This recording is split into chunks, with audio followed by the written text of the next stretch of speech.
एक इंतहाई क्यूट मासूम बच्चा दारिफ़ानी से कूच कर गया। नाज़रीन, नाउ द क्वेश्चन इज़ कि इतनी छोटी एज में उसको जो कार्डियक अरेस्ट हुए, उसके पीछे वजूहात क्या थीं?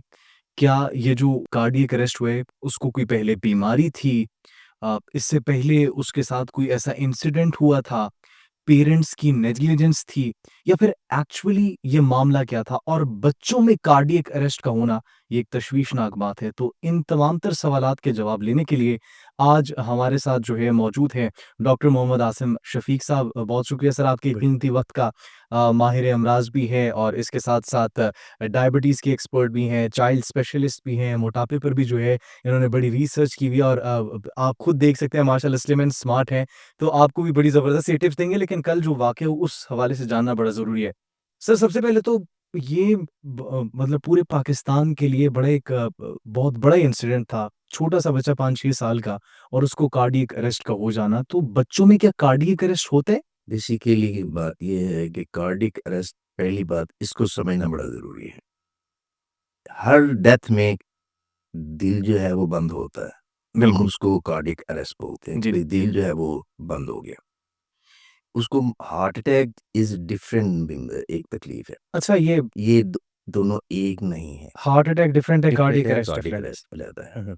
देखिए बच्चा जब पैदा होता है ना, उसके खाने वाली नाली अल्लाह पाक ने आगे रखी होती है और साँस वाली जो है वो उसके पीछे चली जाती है। यानी एनाटोमेटिकली जो बात है कि जी पहले जब बच्चा खाना लेता है तो वो सीधा उसके मैदे में जाए।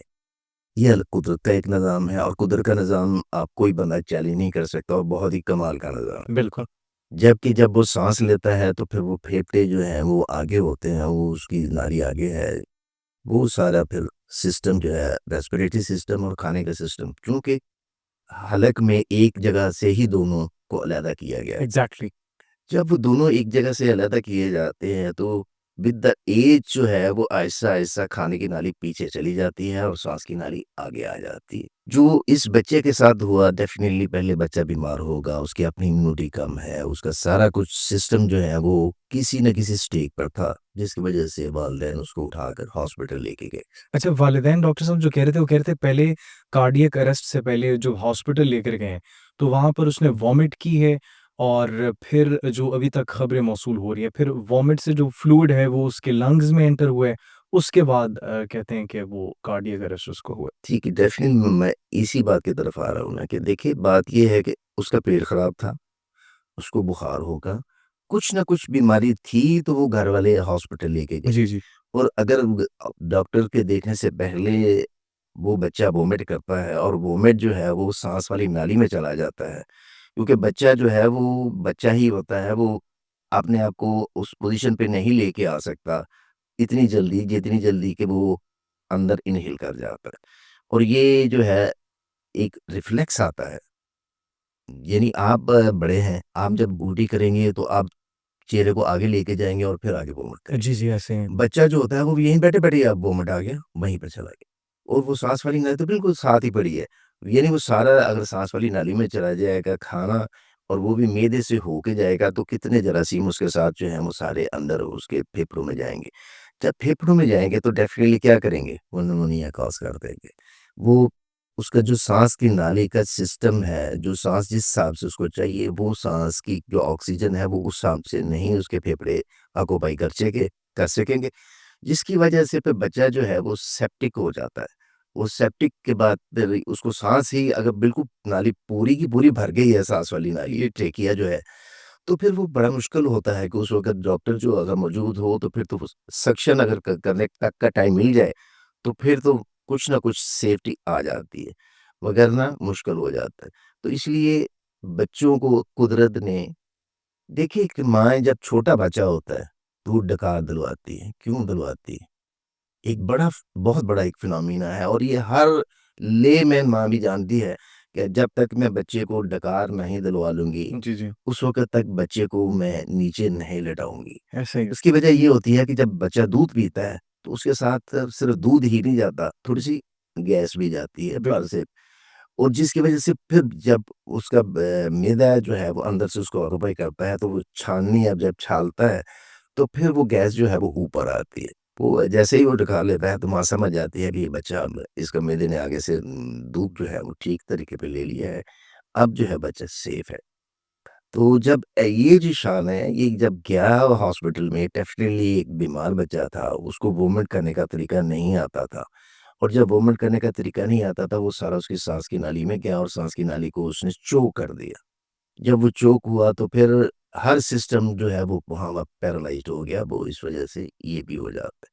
लेकिन जो आप कार्डियक का मामला बता रहे हैं, ये बच्चों में हमारे में क्यों कॉमन होता जा रहा है? एग्ज़ैक्टली मतलब उसके लिए सबसे पहली बात ये समझनी चाहिए हमें, हम बच्चों को जो खाना देते हैं, क्या हम उनको वो खाना दे पाते हैं जिससे वो हेल्दी रहें?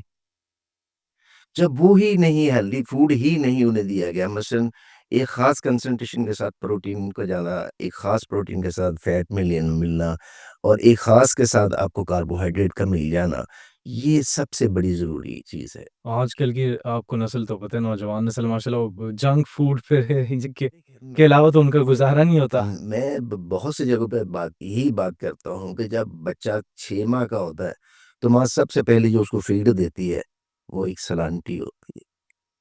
व्हाट सलांटी डिड? ये माँओं को नहीं पता। वो अपनी आसानी के लिए बच्चे को एक सलांटी दे देती हैं। उसका ये वो होता है, कोई पापड़ सा प्लास्टिक होता है, वो बच्चा खाता है, उसका एक टेस्ट है। वो जो टेस्ट बड जब उसके दूसरी खुराक पर आने चाहिए, आपने वो टेस्ट बड ही उसके खराब कर दिए। जब वो बच्चा खाता है, तो फिर उसके बाद उसको आप सादा रोटी देंगे, तो वो मुश्किल है उसके लिए। डॉक्टर साहब वालिदैन के ऊपर भी कोई रिस्पॉन्सिबिलिटी होनी चाहिए या फिर उनको चेक एंड बैलेंस किस तरीके से रखना चाहिए? ज़ाहिर-सी बात है औलाद है, ताकि इस तरीके के वाक़यात से बचा जा सके। पेरेंट्स का इसमें क्या रोल होना चाहिए ताकि वो उनके अपने बच्चे भी महफूज़ रह सकें? इस तरह के कोई सिम्पटम्स आने लग जाएँ तो फ़ौरी उनको ये मेजर्स लेने चाहिए? पहली बात ये है कि माँ-बाप की सबसे बड़ी ज़िम्मेदारी बनती है कि बच्चा क्योंकि सबसे पहले उन्हें ही रिपोर्ट करता है। जी, बिल ठीक है जी? जब वो बच्चा उनके सामने वोमिट करेगा तो डेफ़िनिटली उस बच्चे को उसकी पोज़ीशन पे लेके आएँ। उस पोज़ीशन जो कि उन्हें पता है, माँ-बाप को डेफ़िनिटली कोई जिस एज में है होते हैं, उन्हें वोमिटिंग का पता होता है कि बच्चे का पोस्चर किस लेवल पे आना चाहिए, ताकि बच्चे का जो साँस की नाली है वो बंद ना हो। बंद ना हो सके। ठीक है? तो इसलिए पहले तो ये है कि ब देखिए माएँ जब बच्चा जो होता है वो 6 माह 7 माह में ही उन्हें उल्टियाँ पखाने लग जाते हैं। वहाँ से उन्हें तजर्बा हो जाता है कि जब जैसे ही उल्टी करनी है बच्चे को हमने उल्टा कर लेना है, ऐसे उल्टा करके तो उसके पीछे से ऐसे करना है, ताकि जो उसके मुँह के अंदर भी है, वो भी साफ़ हो जाए, ताकि उसके साँस की नाली में वो उल्टी जो है वो ना जाए। तो इसलिए ये जो पोज़ीशन है ये बड़ी इम्पोर्टेंट है। ये माँ को अपने बच्चों के साथ ज़रूर करना चाहिए। अगर बाप है तो बाप को भी इस चीज़ को समझना चाहिए कि बच्चे की जब उल्टी भी करे तो बच्चे को फ़ौरन से पहले उसको उल्टा करके उसके पीछे से हाथ ना मारे, ताकि जो उसको आसानी मिलेगी। एक तो वो आसानी से उल्टी भी कर लेगा, जो उसकी बीमारी है फिर वो जाके डॉक्टर को दिखा के दूसरा वो ब्लॉकेज भी नहीं होगी फिर वो उस बच्चा क्लियरेंस रहेगा। एग्ज़ैक्टली